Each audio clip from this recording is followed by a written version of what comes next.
Yo, what's up, folks? This Impact, and I want to take this time to welcome you all back to the Hurt Business 101. Let's get right into this video, man. Today's video, I want to do a recap on the fight that we saw between Devin the Dream Haney, Ryan Garcia. Let's get right into this video. Listen up, guys. I wasn't able to catch the fight live. Had a weekend soccer tournament with my son. His dad stuff is real.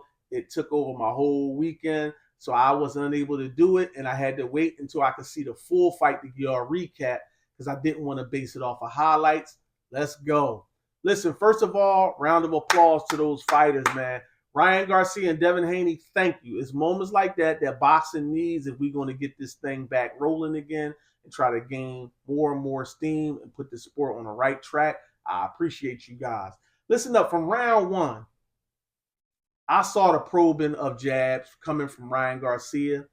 I saw him maintaining his composure, but it always seems like these guys will come out and maintain composure, particularly Ryan in the first round as they fill things out, even though they had a heated buildup. I did expect a fill out round, and I thought we were going to get that, but things quickly took a turn for the worse.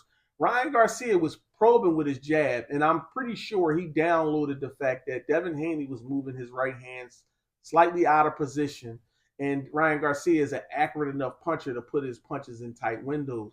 And right on cue, Devin Haney went to pop a jab at Ryan Garcia. At the same time, Ryan Garcia was constantly probing with his jab. It wasn't like jab, it was like probing. And he kept on doing it, And it seemed like Devin Haney anticipated another probing jab coming, so he attempted to jab with him. And Ryan Garcia's quick reflexes and reaction time, he whipped around a hook instead of probing with the jab, and he hurt Devin Haney right away. And right then when he hurt Devin Haney, one thing he did was he jumped on him like I expected. But normally, I think Ryan, a lot of times, like I said in the breakdown, Ryan Garcia doesn't check the temperature of the room. He just jumps on a guy and thinks a guy's ready to go when he's not. Well, he tried to throw Devin off the cliff, which is cool. You're supposed to do that when you get a guy hurt. You're supposed to jump on him. But one thing he did smart was once he realized that Devin wasn't ready to go, he reeled it back and got right back to business. And I thought that was smart on his behalf. And that showed me, okay, well, at least for now, he's sticking. He has a game plan and he's trying to stick to it. And credit to Derek James, they must have really hammered that home with Ryan and it stuck. And it seemed like Devin Haney, see, a lot of people said Devin Haney, they don't think he ever recovered from that punch. But I believe physically, he was, at least 90% recovered. Maybe it was some residual buzz going on from it. But I think psychologically, is stuck with him. And I don't mean psychologically from the point of where he was just scared the whole time after. I mean psychologically where whatever game plan he was coming out with, once he got hit with that big shot by Ryan, it threw it out the window and he decided, I want to get my lick back. And for the first time, me watching Devin Haney, for the first time I seen Devin Haney actually get out of character and abandon his game plan because of a single moment in a fight. We've seen it when a fight is just not going to fighter's way and they can't turn it around. So they just say, you know what, I'm going for broke here. But in the first round, that was very uncharacteristic for him to get hit by one shot and then throw everything out the window and feel like I got to get my lick back. And for a fighter that I've always credited for being disciplined and staying on principle, he really didn't do that. What happened is he started to come after Ryan in the subsequent rounds on the front foot. And it's okay if you inch towards Ryan on the front foot while feinting, while jabbing and keeping your right hand up. That's one thing because you'll keep Ryan thinking. And I think the longer Ryan has to stand and think, the more his brain races and he gets impatient and he starts attacking recklessly. But Devin Haney came to him on the front foot with no jab in front of it, no feints. And although Devin Haney started winning rounds, after round 1, round 2, 3, 4, 5, and going into 6 and all, he was winning rounds. I never felt like he took control of the fight. It just always felt like Ryan Garcia was one hard shot away from hurting him again and possibly getting him stopped. But to Devin Haney's credit, he was able to stay in the fight and win some rounds. You know what I'm saying? But usually when a guy gets hurt, and then you see subsequent rounds, like 2, 3, 4 rounds straight, where he was able to actually win those rounds, you say, okay, he righted the ship. He's in control. I still never felt like he was in control. I felt like he kind of righted the ship by getting some points wins, but you can be winning some rounds but not actually accomplishing anything because of the fact that you're not doing things in a way that could lead to you actually winning the fight. You're actually winning some rounds back. So it's cool if you're getting your points back that you lost, maybe from if you got dropped and you're trying to recoup some scoring credit.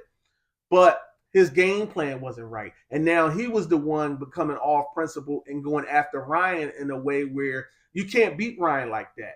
Even a hard puncher like Tank took half steps back and measured Ryan and waited for Ryan to throw hard shots and made him pay for them. Tank didn't just come after Ryan recklessly. And Devin Haney made the big mistake of coming towards Ryan, allowing Ryan to be the one that's reacting. And that's a recipe for disaster against Ryan Garcia, because we talked about Ryan having great instincts and great reaction times and speed and power with that hook.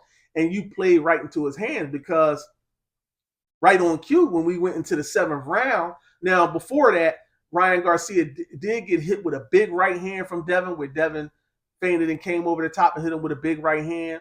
It was just a hard shot, but it didn't really hurt Ryan. But he caught Ryan with a nice left hook where he did a feint and dropped down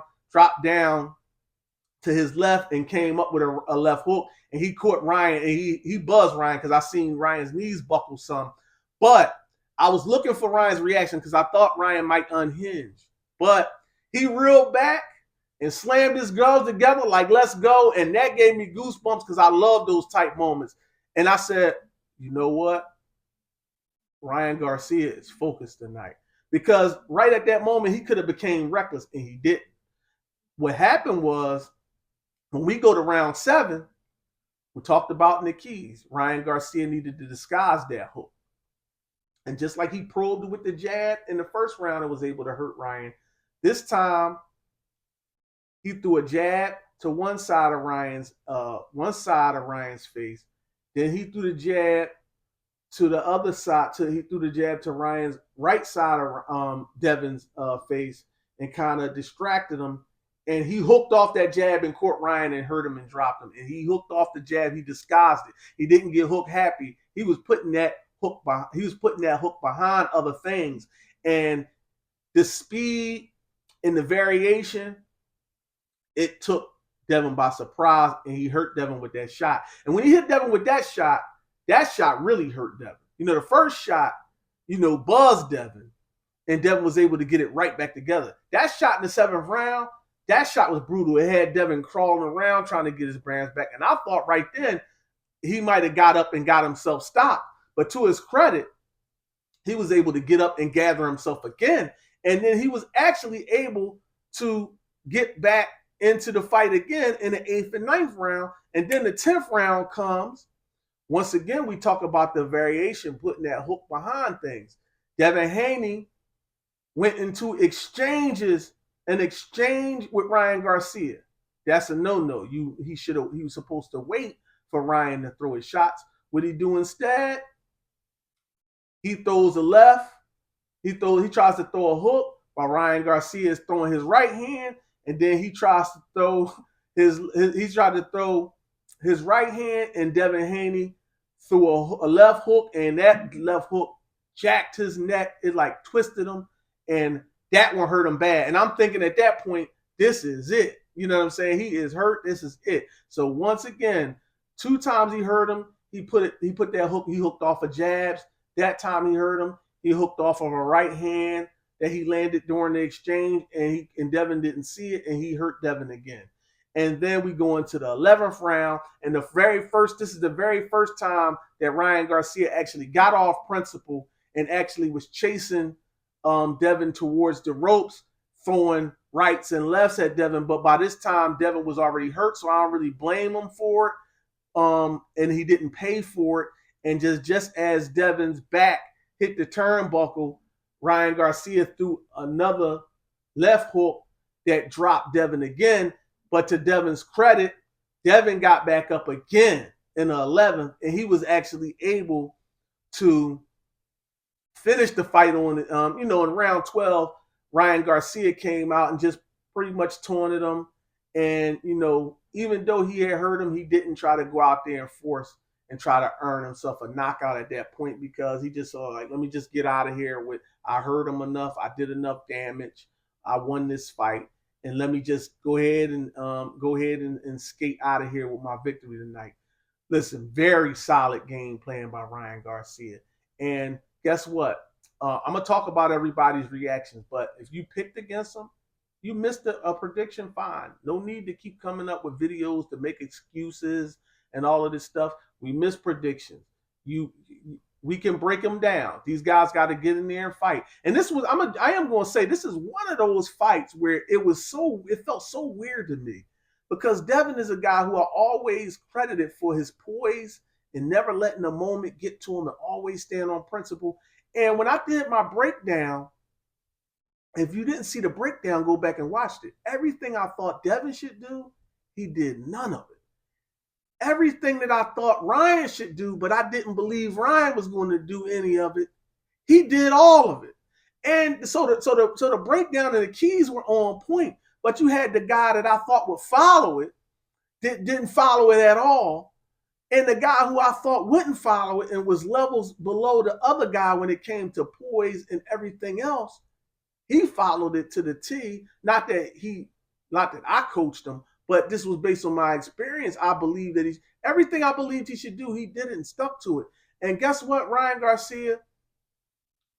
I am definitely surprised that you did that, but I am happy that you was willing to go in there. And now, once again, we're going to have there's going to be a lot of smearing of Devin Haney, and it's already been, and I'm going to make a video following this video talking about all of that.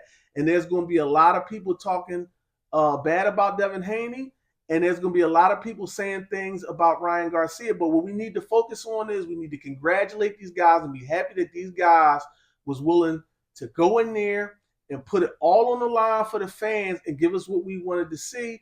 And that's exactly what they did. They gave us a really great fight, regardless of the outcome. And I appreciate you guys for doing that. Much love. I want y'all to keep it up. That's all I got for now, guys. I want to thank y'all for tuning in to this edition of the Hurt Business 101. You know what they say. It's no business like show business. But I say it's no business like the Hurt Business. 101 done.